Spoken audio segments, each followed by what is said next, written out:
What's up, guys? We are here in northern Michigan where it is 87 degrees and very, very humid. 100%. Yeah. We're going to be shooting groups of 5.56 at 100 yards. We have a steel target backed by a paper one. We're going to do groups of 3, kind of see where they land, and then immediately change the CMMG conversion kit to 22 LR. Just kind of see how that holds up at 100 yards. Obviously, there's going to be a little bit of difference in the point of impact, but I'm curious to see how that kind of translates and if it is kind of a reliable solution to training with your battle rifle with a smaller and cheaper cartridge. Yeah, and we're going to record our data in our dope book as well because I would like to get to the point where we can make a couple hits with 5.56. Absolutely. Just put the conversion in, dial in our previous 0 on 22, and then make a first round hit. For sure. So we will kind of get into that a little bit, kind of showing you guys how to use the dope book, the data on previous engagement, and hopefully, we can learn something as a unit here. So let's see what we got.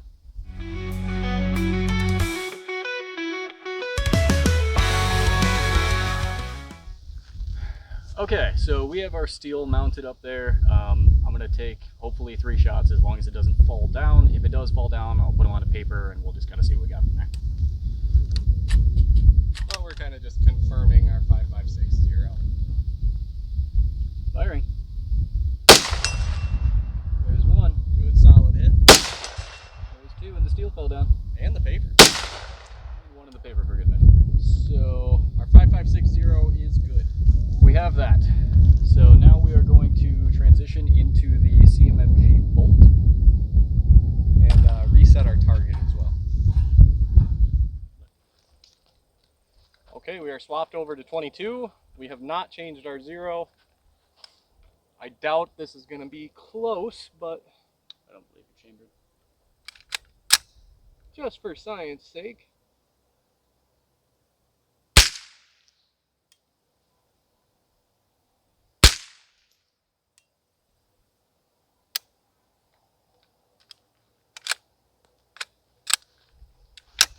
No hits. Okay, so now we're going to change our hold and go a little bit higher and see just how much higher it is.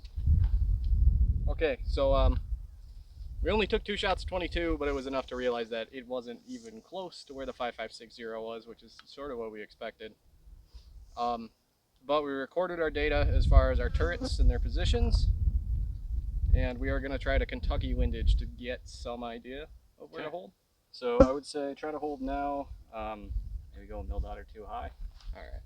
And see what we got for, even if we're close. If not, we do know that elevation is going to have to increase. Yep. So I am going to go, I think I'm actually going to hold bottom mil. Okay. Just because I think it'll give us a better chance. Beautiful. Okay, so bottom mil dot seemed to do it. Okay, so we are using 12 on our elevation, 16 for our windage. Yep, and I think our windage is good. I don't think we need to make an adjustment. If you're able to hit that just going up, I don't think that should need to be changed. But elevation, how high are we going?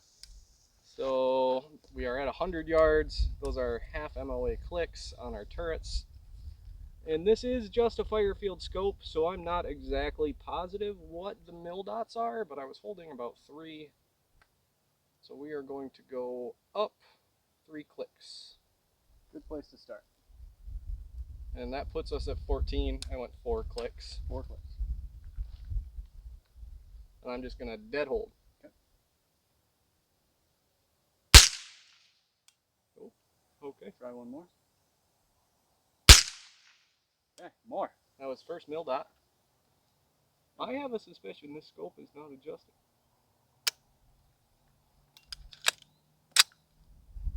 Oh, CMMG. Once again, CMMG does have some flaws.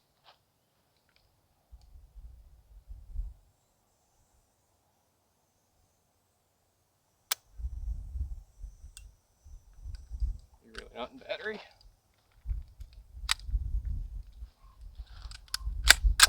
Get out of there.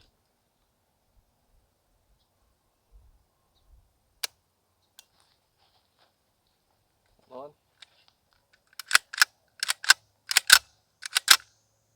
CMMG. Slingshot that bad boy.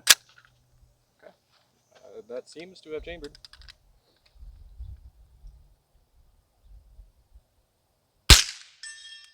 This scope's not moving.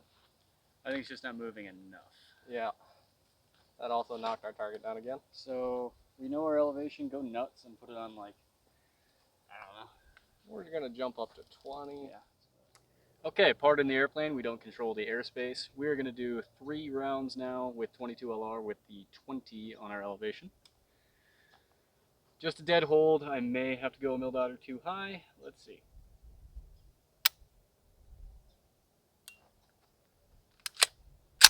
You do have to chamber your gun before it fires. Does tend to help. Pro tip. No excuse for that one. CMMG is the excuse. 22 LR, baby. Okay, so 20 is not quite enough, but I only went a mil low, so we're gonna go like 21.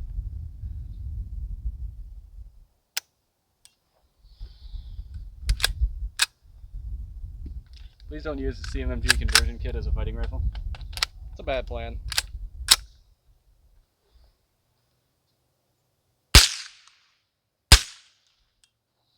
Okay, 23. I think it tried to feed 4 rounds into the chamber right there. Still got one in there. Now we are just using standard bulk, like Remington Golding bullet 22s. I think generally something a little bit hotter, even like Federal auto matches, will do a better job. But yeah, you get a lot of variance out of these at 100 yards. Wow. Okay, we're just gonna jump all the way up to 26. I believe this is gonna hit with a dead hold. It's been a good day for filming so far. We're really good at this. Hey, and you're out. But that is the hold. Okay, so that is a 14 difference between the two. So, I mean, honestly, it makes more sense just to kind of adjust your hold with this kind of thing. We were able to hit the target on the, second shot with our 5560 and just going to the bottom of the mil dots on that. If you do record this, it does make it easy because now we know for 100 yards, 26 for elevation, the windage is going to stay the same for both of them, and you can easily jump between both of those when you're referencing your dope book. But all in all, it's not a very effective method to jump between the two. No, I agree. But what is kind of cool about it is it provides like a practical way to practice filling out your dope book. Absolutely. And actually having measurable difference between the two calibers rather than, oh, there's a half an inch of drop between 855 and 193. Very true. At however many yards. Absolutely. And it also is a good way to get people that are new into shooting. You know, you can bring out your AR-15 instead of giving them a 5.56, which obviously we know isn't a giant round, but is big enough that it might scare some new shooters away. Yeah. So being able to go into something like 22 that's significantly quieter and significantly cheaper, it is a very useful tool. I think they run about $100 for the bolt, and honestly, I've definitely got $100 worth of it. I don't regret the purchase at all. It just has a very specific niche purpose. And if you are going to use it for new shooters too, it is kind of nice to know what that 22-0 is, so you can dial it and not have to tell someone who's not super experienced with shooting, oh, just hold 4 inches high. Absolutely. And if you do have that in your dope book, you can grab it as a squirrel rifle and use your AR-15 with 22 and not be devastating small mammals. Yeah, true. So do we want to go for the money shot here? Do we want to lay a couple rounds of 22 into it and then one shot? Yes. Swap over to 5.56 and see if we can get a couple hits? Let's do it. All right. You take these 22s, enjoy your new dead hold, and then we will change that 0 and immediately go to 5.56 and see how we did. Okay. And this is 22 with a dead hold. Doing real good. I hate this conversion.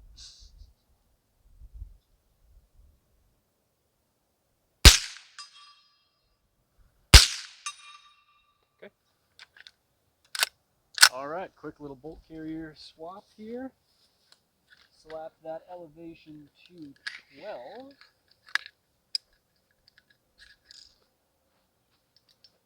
And I have a magazine full.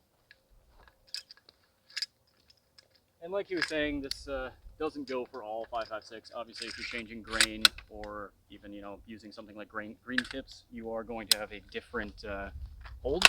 Yeah, you're gonna have to adjust your hold for whatever load that you're shooting. Right. And you said 12 on the elevation? 12 on elevation. And we have to go back the way that we came. Correct.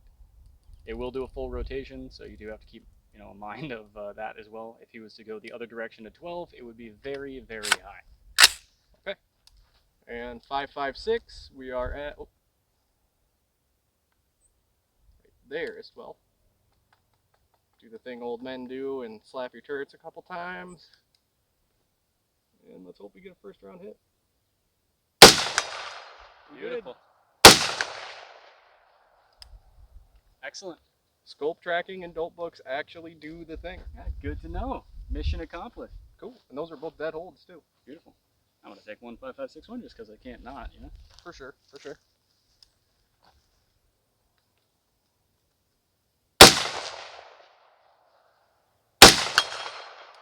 Don't worry about the miss on the first one. That was user error. Yeah. All right, we did it, dude. We got 2 consecutive hits out of different calibers from the same gun. We finally pulled it off. So yeah, as far as the dope book goes, I think that's a really good general practice to actually get a feel for what your gun is capable of, as well as being able to easily adjust between calibers or even different optics entirely. Yeah, and if you're poor like us and you swap optics around, you can keep a log of where they're at for each gun, dial them in. You won't have to zero for every gun.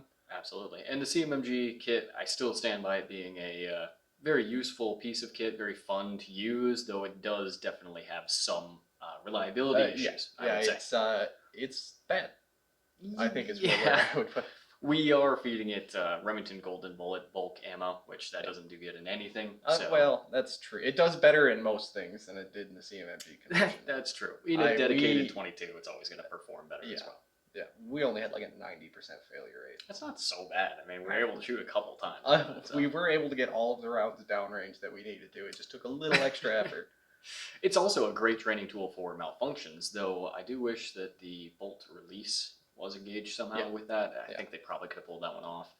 Yeah. But other than that, I think it is definitely worth the $100 or $130 price point that it sits at.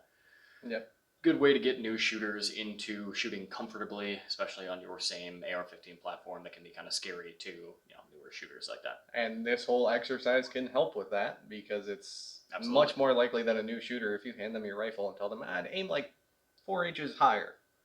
Versus like, hey, put the red dot on the sight and pull the trigger. Yeah, they're not going to make hits. So having that information in your dope book and having ran this type of test before, it would be beneficial. I am kind of curious as well. The 223 caliber of a standard AR-15 is a very small increment larger than standard 22 LR. Yeah, like 5 or 10 thousandths. Not crazy, but it is enough that I believe it may not engage the rifling the same way.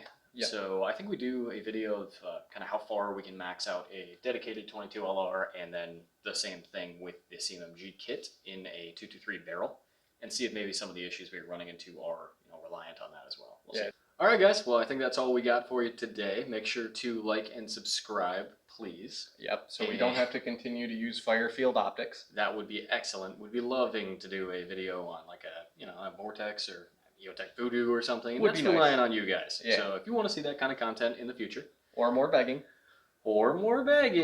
please subscribe. Please. Have a good one, guys. We'll see you next time.